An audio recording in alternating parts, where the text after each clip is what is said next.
When I made the move from the hustle of London to the quieter, rolling hills of mid-Wales, I felt like I was stepping into a different world.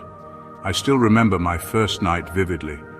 The countryside was at peace, the only sounds being the rustle of the wind through the trees and distant whispers of nocturnal life. But then, amidst that serene silence, I heard a roar, deep and majestic, coming from somewhere near a local zoo that had relocated closer to the rural fringes. For a moment I swore it wasn't just any zoo animal. It resonated with the ferocity and wildness of a true lion. I lay awake by my bedroom window, heart pounding, wondering if that roar was a relic of my past city life or something far more ominous.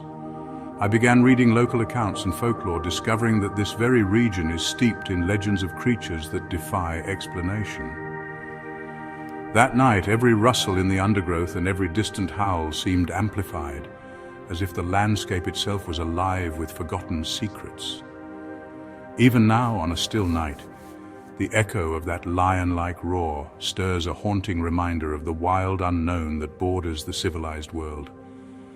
I can't help but imagine that those very sounds are a call from an ancient spirit of the land, warning or perhaps inviting us to remember our place in nature's grand tapestry.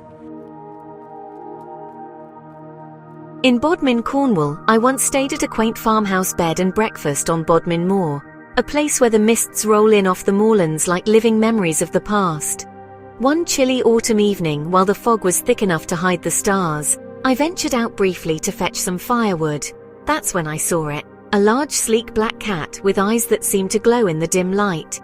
We later dubbed it Bogbrush, after an old local nickname, but nothing about its presence was comforting. It moved with such silent assurance, almost as if it were stalking the very spirits of the moor. I remember standing frozen as it paused and fixed its gaze upon me, a gaze that felt ancient and knowing. The locals often spoke of the beast of Bodmin Moor, a mythical creature that straddled the line between legend and reality. In that moment, every story I had ever heard about the moor came rushing back. I later learned that sightings like this were rare, and each encounter came with its own chill-inducing lore, hinting that perhaps the moor had secrets it was unwilling to part with. Walking back to the farmhouse, every creaking door and distant whisper of the wind made me believe that I had encountered something far beyond a mere animal. It was as though Bogbrush was a guardian of those ancient moorland mysteries. Living in Norwich, I've grown accustomed to the beauty and tranquility of East Anglia, but not all is as calm as it seems. One particularly foggy night, when I was out for a late walk on a country lane, I experienced something I can hardly put into words. As I wandered through the swirling mist, a sudden chill spread through me, a presence palpable and unnerving. Out of the corner of my eye, I caught a fleeting glimpse of a massive, spectral black dog with eyes that seemed to burn with an otherworldly fire. The creature's form was indistinct and ghost-like, and I later learned it is often dubbed Black Shuck, the legendary hound said to roam these parts as an omen of doom. I stood there, heart pounding, as the spectral hound passed silently by, leaving an indelible impression of dread. Every sound in the night, the distant call of a nightjar, the rustle of leaves, felt charged with supernatural intent. When I returned home, trembling and unsure if my mind had played tricks on me, I read up on countless accounts of Black Shuck, learning that many have felt its eerie presence before tragic events unfolded. That night, I truly felt that East Anglia is a land where the veil between our world and the realm of legend is perilously thin, where ghostly apparitions might be more than mere folklore. Dartmoor has always had a reputation for its wild, untamed beauty, but also for the unsettling legends that twist through its fog-bound hills. I remember one particular evening when I was driving along a lonely road that cuts through the heart of the moor. The rain had just started, and the mist was so thick I could barely see a few meters ahead. Out there in that murk, a shadow moved swiftly across the road, a creature that looked remarkably like a panther. For a few heart-stopping moments, time slowed as I watched it glide silently into the gloom.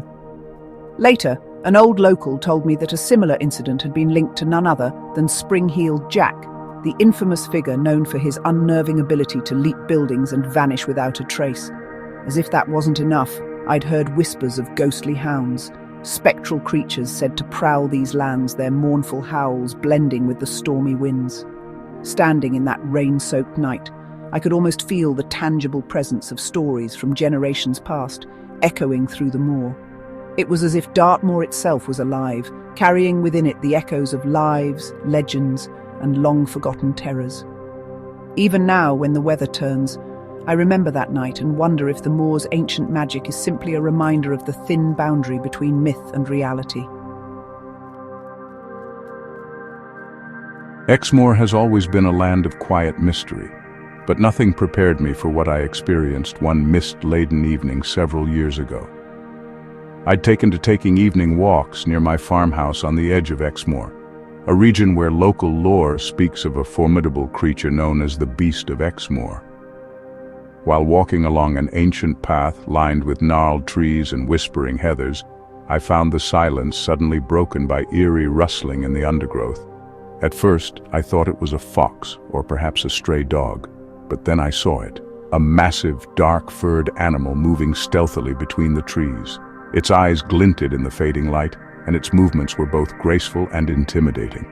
Neighbors later recounted that livestock had been found inexplicably injured, and some even hinted at the possibility of an elusive wild predator that had somehow established itself deep in the moor.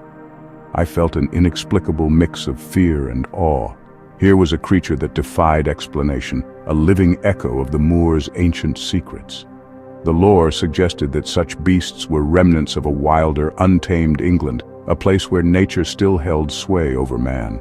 In that moment, I felt profoundly small, as if Exmoor was revealing its hidden depths, a secret kept for those brave enough to wander its misty trails at twilight.